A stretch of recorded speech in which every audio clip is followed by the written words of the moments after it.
ये एक लाश हिंदुस्तान में दूसरे फिरौन की शक्ल में आप देखेंगे। अब मैं जीना नहीं चाहता। मैं अनुरोध करता हूँ राष्ट्रपति जी से, या तो मुझे न्याय दीजिए या मुझे अपने जीवन को समाप्त करने की अनुमति दीजिए। तो किस्तों में मरने का अगर किसी का मंजर देखना है तो वसीम रिजवी को देख लीजिए। अल्लाह से मुमकिन होने के बाद न ये दुनिया उनकी है न वो दुनिया उनकी है।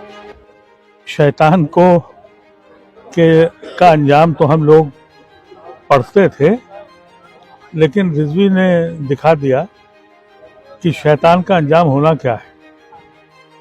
तो ये अल्लाह ने एक मौका दिया कि आप देख लो कि मुनकिर लोगों से का अंजाम क्या होता है। अभी तो सांस भी नहीं निकल पाएगी और जिस तरीके का उस शख्स ने ढोंग रचा था, ये इबरत का मुकाम है। और जिन जिन लोगों ने इस तरह की हरकत की उनको देख लीजिए। कोई तसव्वुर कर सकता था कि फिरौन की जो बॉडी है वो आज भी मौजूद रहेगी? तसव्वुर कीजिए कि फिरौन की बॉडी अभी मौजूद है, और अगर आप कब्र के अंजाम को सुन लें तो क्या दहशत तवार होती है कि जिस वक्त आप कब्र में जाते हैं। अब कहा यह जा रहा है कि जमीन दबती है, दबाती है, और समझ में उसकी नहीं आता कि वो करे तो क्या करे, कोई आगे पीछे नहीं होता। ये मंजर होता है कब्र का, और उसके अंदर जो लाश होती है वो कितने लम्हे के लिए होती है। ये लाश जो फिरौन की वहाँ पड़ी हुई है मिस्र में, ये एक लाश हिंदुस्तान में दूसरे फिरौन की शक्ल में आप देखेंगे। ये है कि उनके मजहब में जिस खानदान में आप पैदा हुए आप उसी खानदान के रहेंगे। यानी अगर आप पंडित के घर में पैदा हुए हैं तो पंडित रहेंगे, और अगर आप शूद्र के घर में पैदा हुए हैं तो आप कुछ भी कर लीजिए, शूद्र ही रहेंगे। तो ये नकवी किस खाने में फिट होंगे, ये समझना चाहिए कि वो जो सनातन धर्म है जिसका वो चर्चा करते हैं उसमें तो ये कहा ही गया है।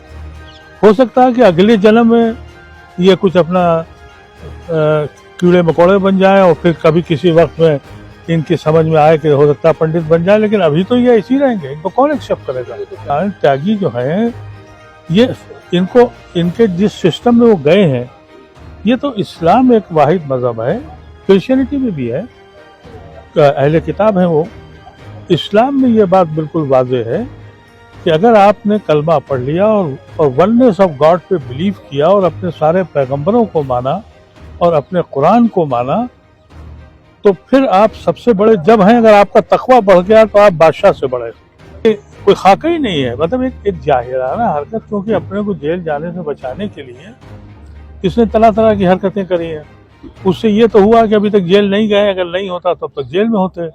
तो अब शायद इस हिसाब से देखते हो कि भाई इनको इनके यही कागजात पर आजम खां जेल चले गए, इन्हीं की बनाई हुई सारी चीज़ें थी। तो इनके जो लीडर थे वो तो जब उनका ये हशर हुआ तो इनका क्या होता, इन्होंने फोर्स ही कर लिया था, तो उनका चलो शायद हम बच जाएं।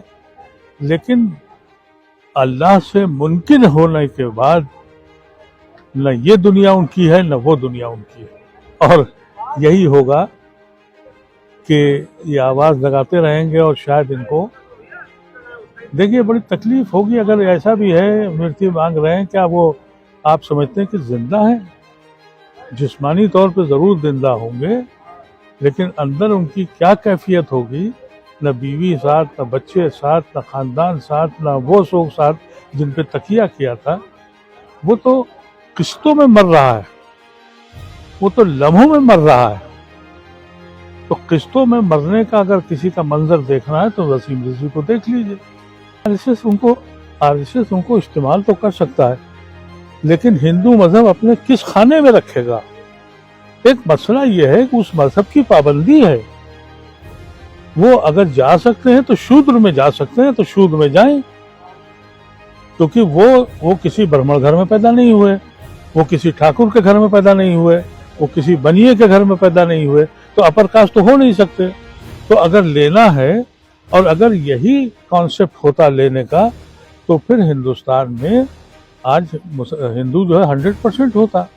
त्यागी तो देखिए ऐसा है कि कुछ ब्राह्मणों ने ये भीख मांगना वांगना छोड़ दिया था और कहा भाई हम कारोबार करेंगे या काश्तकारी करेंगे, तो उनको इन लोगों ने कहा ये त्यागी हैं।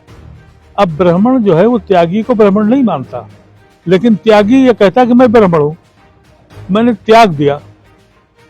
तो ये लेकिन जो असली ब्राह्मण है वो त्यागी को ब्राह्मण नहीं मानता, क्योंकि उन्होंने वो जो उनका जो पढ़ने पढ़ाने का, भीख मांगने का, क्योंकि वहाँ पर कॉन्सेप्ट यह है कि अगर आप पैदा हों तो ब्राह्मण की मदद लीजिए, मरें तो ब्राह्मण की मदद लीजिए, शादी हो तो ब्राह्मण की मदद लीजिए, बच्चा पैदा हो तो ब्राह्मण की मदद लीजिए। तो ब्राह्मण के बगैर तो सनातन धर्म है ही नहीं।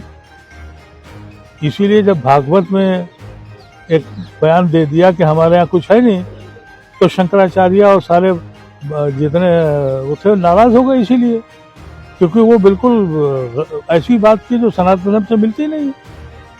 तो उसमें ये हमारे भागवत जी भी चुप हो गए।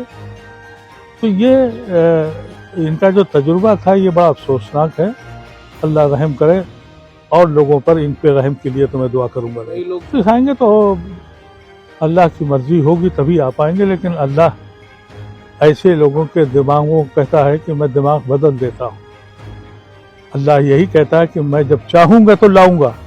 तो ऐसे लोगों को जिसने मुसलमानों के साथ इतना जुल्म किया हो, अल्लाह क्यों उनको वापस लाएगा? अल्लाह क्यों उनके दिमाग में ये डालेगा कि उनको यहाँ आना है? उसकी तो उसने आखिरत और दुनिया दोनों ख़त्म की है। इबरतनाक मसला है। और मैं दुआ करता हूँ और लोगों के लिए कि वसीम रिजवी से सबक सीखें, और मैं कतन वसीम रिजवी के लिए दुआ नहीं कर रहा हूँ।